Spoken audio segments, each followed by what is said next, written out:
Super Bowl 58 is upon us. As I have mentioned before, I am in Las Vegas. I am at Radio Row. Anyone who is everyone, anyone that is somebody in the media is here. ESPN, Fox Sports is behind me. AP is behind me.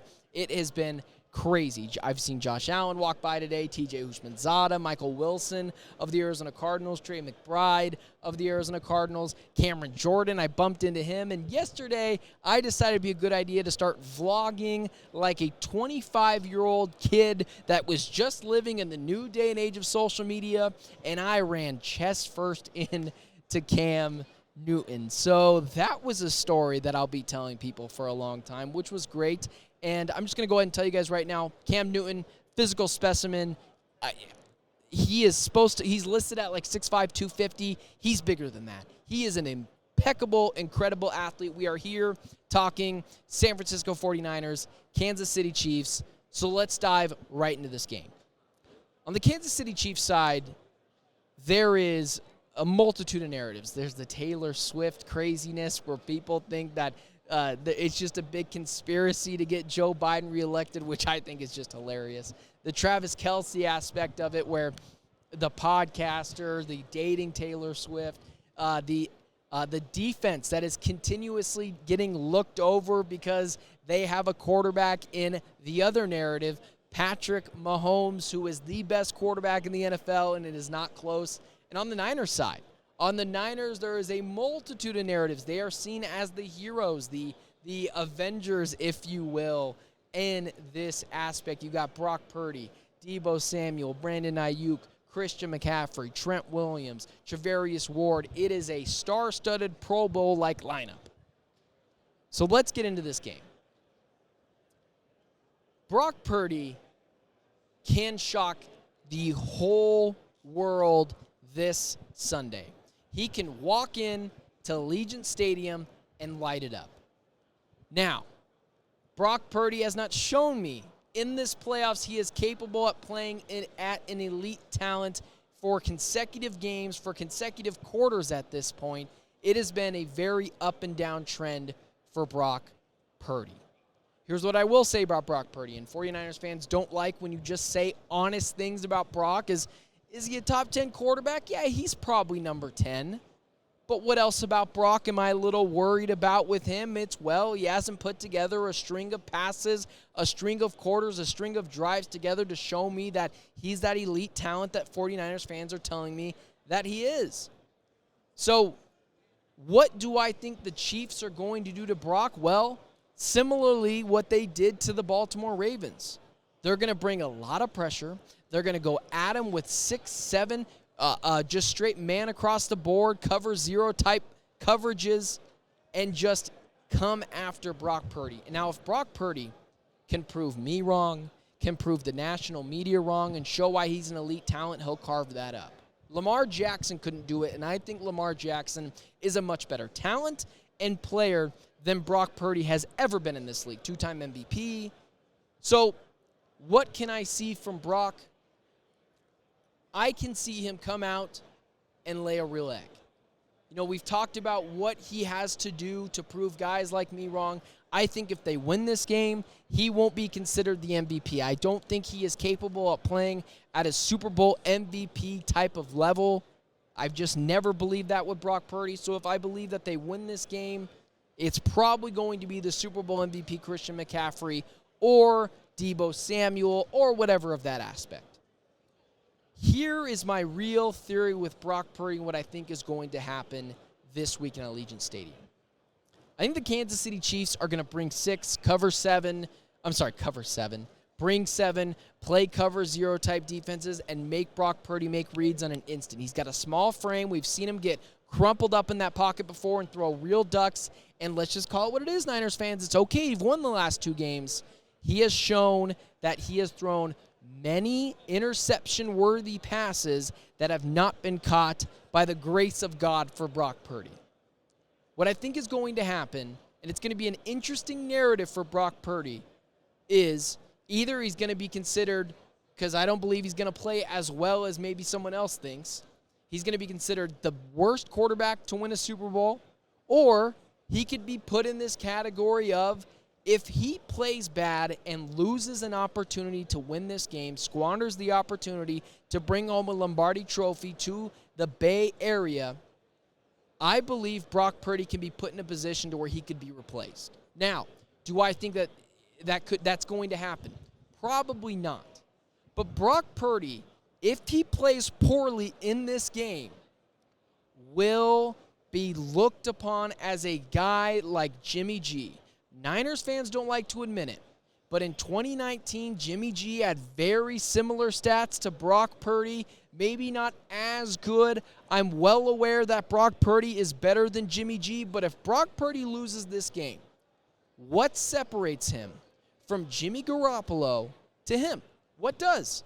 Because the stats aren't that different from each of their 2 Super Bowl years. They're just not that different. So what are we going to consider Brock Purdy to be? Cam Newton said it, a game manager. And Kyle Shanahan's going to look at it as, can I win with this guy? Well, maybe not can I win with this guy, but can I win a Super Bowl with this guy? Because playoff wins, making it to the Super Bowl, does not cut it for the San Francisco 49ers. They have been a constant NFC Conference Championship participant, and over the last 5 years, they've made it to 2 Super Bowls. Playoff wins don't cut it. That cuts it for the Dallas Cowboys, not the San Francisco 49ers. So if Brock Purdy loses this game, I believe he could be in a real position to either be moved in the offseason for a better option, or he could have his job, or maybe even I've seen people throw out the fact of Sam Darnold maybe competing with him. I don't see that. But Kirk Cousins and Kyle Shanahan have been flirting for years now like they're high school sweethearts. The San Francisco 49ers, I believe if Brock Purdy plays poorly in this game, will look for an upgrade from Brock Purdy. Now, will they get that upgrade? I'm not so sure they will. Brock Purdy is a fine quarterback.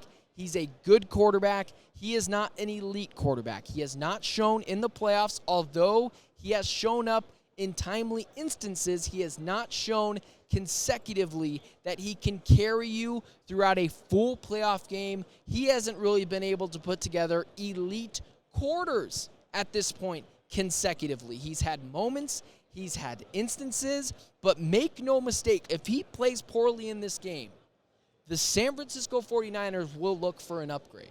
The San Francisco 49ers privately will look for an upgrade. Kyle Shanahan already confirmed they looked at Tom Brady last year. He's been flirting with Kirk Cousins for years now. They could go after him, I'm sure. Kyle Shanahan loves a guy like Kirk Cousins. And you would have thought I was crazy in 2019 when Jimmy G made the Super Bowl, and if I would have said this. But now look at San Francisco 49ers fans now. They couldn't wait to get Jimmy G out of the building.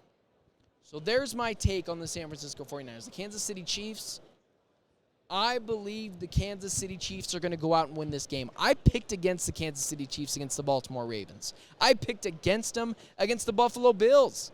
But clearly I didn't have my eyes open. This defense is getting no credit because their quarterback is the best quarterback in the NFL and potentially on his way to be the greatest quarterback of all time.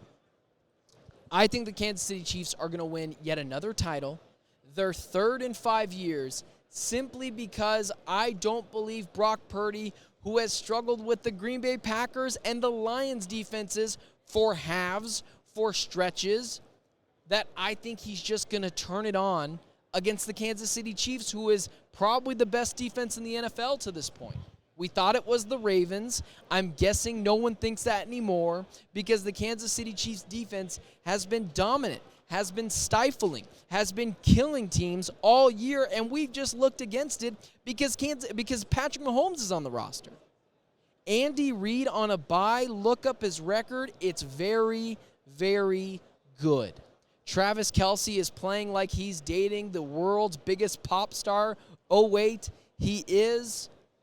Patrick Mahomes, I believe that after this Super Bowl win that we are going to see on Sunday, we're going to talk about him being the greatest quarterback of all time already.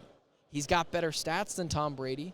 At this point, he'll have the same amount of rings in his career as Tom Brady if you line them up on the same timeline in which both guys won their rings, the same amount of rings, has better stats, and doing it with roughly kind of the same amount of talent. We saw Tom Brady win rings with Chris Hogan, Julian Edelman, who some people think is a Hall of Fame wide receiver. I don't. I'm more of the belief that Tom Brady made Julian Edelman. He was just a very good slot receiver. And Patrick Mahomes.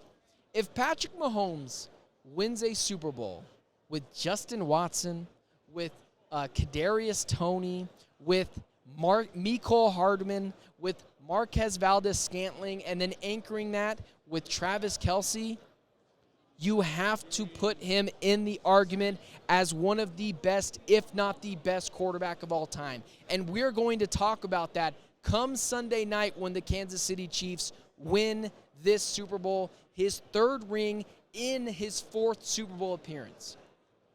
We saw Tom Brady. Tom Brady was awesome. And Tom Brady unequivocally is the GOAT right now. I won't argue that. But come Sunday, we're going to talk about Patrick Mahomes being the greatest quarterback of all time. Because unlike Tom Brady, he's more talented. And just like Tom Brady, he's just as coachable. He's just as locked in. He's just as into the film room as he is to anything else. He's a team-first guy. He's everything Tom Brady was, except with much more tangibles, the arm angles, the throw power, the scrambling ability, something Tom Brady never had. Come Sunday night in Allegiant, we will be talking about Patrick Mahomes after he wins his third Super Bowl title in his fourth Super Bowl appearance as the greatest quarterback of all time. I like the Kansas City Chiefs to roll in this game. Give me the Chiefs 28, the San Francisco 49ers 21.